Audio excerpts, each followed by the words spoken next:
बनर्जी बीच बैठक से निकल गई, कह रही थी माइक बंद कर दिया, बोलने का समय नहीं मिल रहा, क्या कहेंगे आप भी थे उस मीटिंग में? देखिए, उस बैठक में नीति आयोग की उस बैठक में मैं भी मौजूद था और ये सरासर गलत इल्ज़ाम है कि किसी का माइक वहाँ पे बंद कर दिया गया। पहली बात तो जब ये विपक्ष बोलता है कि माइक बंद कर दे, उस माइक का कंट्रोल वहाँ पे बैठे किसी भी व्यक्ति के हाथ में नहीं होता है, उस व्यक्ति के खुद के हाथ में होता है। ना लोकसभा में, ना राज्यसभा में, ना ऐसी किसी बैठकों में। ऐसी बैठक में माइक सामने लगा होता है, ऑन ऑफ का स्विच सामने ही होता है। तो ये बात बोलना सरासर झूठ है जब कोई ये बोलता है कि मेरा माइक बंद कर दिया गया। हाँ, हर मुख्यमंत्री को, क्योंकि समय की बाध्यता थी, ओपन एंडेड अगर डिस्कशन को रखा जाता तो संभवतः हफ्तों तक ये बैठक ही चलती रहती। ऐसे में हर मुख्यमंत्री से ये विनम्रता पूर्वक आग्रह किया गया था कि अपनी बातों को संक्षेप में एक तय समय सीमा के भीतर रखा जाए। जब वो समय सीमा पूरी हुई, सिर्फ एक रिमाइंडर के तौर पर उनको ज़रूर, जैसे तमाम मुख्यमंत्री को दोबारा से नोटिफाई किया गया कि भाई आपका समय समाप्त हो रहा है, इस तरीके से। बट उसके बाद जिस तरीके से बंगाल की मुख्यमंत्री ममता बनर्जी जी एकदम से उत्तेजित होकर उस बैठक को बीच में ही छोड़कर चली गई, मुझे लगता है ये आचरण गलत है। अगर आपको अपनी बात को रखना भी है, कोई नाराज़गी भी है, तो आप वहीं पे रखती ना, बोलती कि अभी मुझे और बोलना है, मुझे और कहना है। हम सब वहाँ पर मौजूद थे, प्रधानमंत्री जी स्वयं उनको सुनना चाहते थे, वित्त मंत्री जी स्वयं वहाँ पे मौजूद थी, वो भी चाहती थी कि भैया क्या बजट को लेकर वो अपनी बातों को रख रही हैं। बट जिस तरीके से उनका आचरण था, इससे ऐसा लगता है कि विपक्ष की पहले से ही ये सोची समझी एक रणनीति का ये हिस्सा था कि वो जाएंगी, हंगामा खड़ा करेंगी और नीति आयोग जिस मकसद के साथ हम लोग वहाँ पर बैठे थे, उसके मकसद को डाइवर्ट कर सिर्फ अपनी ओर पूरा ध्यान केंद्रित करने के उद्देश्य से ये इस तरीके की कार्रवाई की गई है। कांग्रेस के साथ 4 सीएम ने बैठक को अटेंड नहीं किया, कहा बॉयकॉट कर दिया, और उन्होंने कहा कि हमारे साथ बाकी स्टेट के साथ नाइंसाफी हुई है जिस तरीके से बजट आया है। भाई, मेरी समझ के परे है। अगर आपको ऐसा लगता भी है, किसी भी राज्य को अगर ऐसा लगता है कि उनके साथ नाइंसाफ़ी हुई है, तो यही वो उचित फोरम है ना। नीति आयोग की बैठक ही वो मंच है जहां पर जाकर आप प्रधानमंत्री जी के समक्ष अपनी शिकायतों को आप रख सकते थे। इस मंच पर जाकर अपना ऐतराज़ आप दर्ज करा सकते थे, अपनी आपत्ति आप दर्ज करा सकते थे। और जो लोग ये बोलते हैं कि हम लोग के साथ भेदभाव हुआ, पहली बार देश में एक ऐसा बजट एक लंबे समय के बाद देखने को मिला जिसने पिछले 10 सालों में देश की मजबूत होती अर्थव्यवस्था का लाभ जनता को पहुंचाने का काम किया। इसमें जहां प्रमुखता से देश के गरीबों का जिक्र किया गया, अन्नदाता का जिक्र किया गया, नारी शक्ति का जिक्र किया गया, युवा शक्ति का इसमें जिक्र किया गया।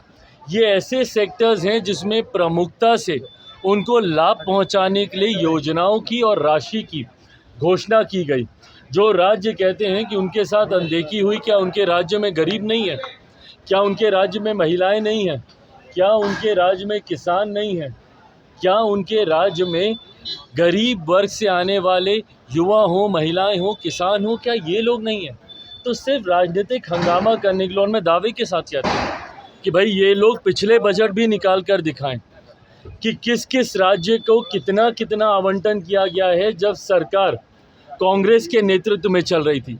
यूपीए की सरकार हो या उसके पहले की सरकार हो, कितने राज्यों का जिक्र किया गया। और मुझे ताज्जुब तो सबसे ज़्यादा राजद और कांग्रेस पर होता है। क्या राजद को खुशी नहीं होनी चाहिए कि भैया बिहार को एक बड़ी राशि आवंटित की गई है, इंफ्रास्ट्रक्चर डेवलपमेंट को लेकर हो, यहाँ पर सड़क को लेकर हो, पुल के निर्माण को लेकर हो। बिहार की सबसे बड़ी समस्या बाढ़, जिसका जिक्र हमेशा मैंने बिहार फर्स्ट, बिहारी फर्स्ट के माध्यम से मैंने किया। उस बाढ़ को लेकर लगभग 11,000 करोड़ की राशि अलग से आवंटित की जाती है। ऊर्जा को लेकर अलग से राशि आवंटित की जाती है। इंफ्रास्ट्रक्चर को लेकर राज्य में अलग से राशि आवंटित की जाती है। तो भैया अगर बिहार जैसा राज्य, जिसके लिए लंबे समय से हम लोग भी मांग करते थे भैया कि बिहार को विशेष राज्य का दर्जा मिलना चाहिए, बट स्पेशल कैटेगरी स्टेटस जब तक नहीं मिलता है, ये मांग भी हम लोग की थी कि बिहार को एक स्पेशल पैकेज मिलना चाहिए। आज मैं धन्यवाद करूंगा माननीय वित्त मंत्री जी का, और विशेष तौर पर मैं धन्यवाद करूंगा मेरे प्रधानमंत्री आदरणीय नरेंद्र मोदी जी का। मैं अपनी तरफ से, अपनी पार्टी लोक जनशक्ति पार्टी रामविलास की तरफ से प्रधानमंत्री जी और वित्त मंत्री जी का धन्यवाद करूंगा कि एक लंबे समय से जो बिहार और बिहारियों की मांग थी, उस मांग को सुना गया है, उस मांग को पूरा किया गया है। अगर इस पर भी अगर राजद और कांग्रेस को अगर ऐतराज़ है, तो ये वही लोग हैं जो कतई बिहार का विकास नहीं चाहते हैं। का एहसास हर किसी को होना चाहिए। महत्वपूर्ण सत्र है और हर सत्र महत्वपूर्ण होता है। ऐसे में विपक्ष के नेता की भूमिका और ज़्यादा महत्वपूर्ण हो जाती है। आप कोई साधारण विधायक नहीं ना हैं, आप एक संवैधानिक पद पर हैं, और आपके पद की गंभीरता बढ़ती है जब आप विपक्ष के नेता की भूमिका में होते हैं। ऐसे में उसको गंभीरता से लेना ज़रूरी है। मुझे नहीं पता कि वो क्यों विधानसभा से गायब थे, पर कारण जो भी हो, इसको भी उतना ही महत्व देना चाहिए। एक सवाल है कि कांग्रेस की विधायिका है नेहा तिर्की, उन्होंने सवाल खड़ा किया कि रामगढ़ में बिहार के लोग मुखिया क्यों बनते हैं? डेमोग्राफी चेंज करने सवाल। क्या चीज़? रामगढ़ में बिहार के लोग आकर मुखिया क्यों बनते हैं? बिहार, वहाँ पे रामगढ़ में बिहार के लोग मुखिया क्यों बनते हैं आके? क्या मतलब? कांग्रेस की नेत्री है, उन्होंने झारखंड के सवाल किया कि झारखंड में आके क्यों आके बिहार के लोग आके मुखिया बनते हैं? देखिए, ये क्षेत्रवाद फैलाने का प्रयास विपक्ष के नेताओं के द्वारा से समय समय पर होता रहा है।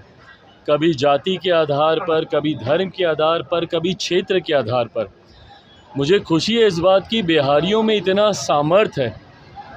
आप सबसे बड़े पदों से लेकर एक मजदूर की श्रेणी में भी आप देखिएगा तो देश के हर राज्य में एक महत्वपूर्ण भूमिका बिहारी निभाते हैं।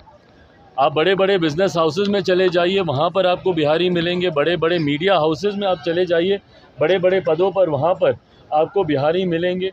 कहने की ज़रूरत नहीं है, सबसे ज़्यादा IAS IPS ऑफिसर्स हमारे बिहार से आते हैं। बड़े बड़े अधिकारियों के पद पर विभिन्न राज्यों में, कल नीति आयोग की बैठक में हम मौजूद, वहाँ पर भी कई ऐसे बड़े अधिकारी जो विभिन्न राज्यों में बड़े पद पर हैं, उन्होंने भी आकर जब अपना परिचय दिया तो उन्होंने बताया कि वो भी बिहार से हैं। और वहीं एक ऐसा बड़ा तबका भी बिहारियों का है जो विभिन्न राज्यों में जाकर मजदूरी का काम करते हैं और उस राज्य की अर्थव्यवस्था को गति देने का काम करते हैं। ऐसे में मुझे गर्व होता है एक बिहारी होने के नाते कि बिहारी इतने सक्षम हैं जो आज देश के अलग अलग कोने में भी अपना झंडा बुलंदी से वो फहराने का काम कर। पर जो लोग ऐसी टिप्पणी करते हैं, वो लोग सिर्फ क्षेत्रवाद के आधार पर बांटने की साजिश करते हैं।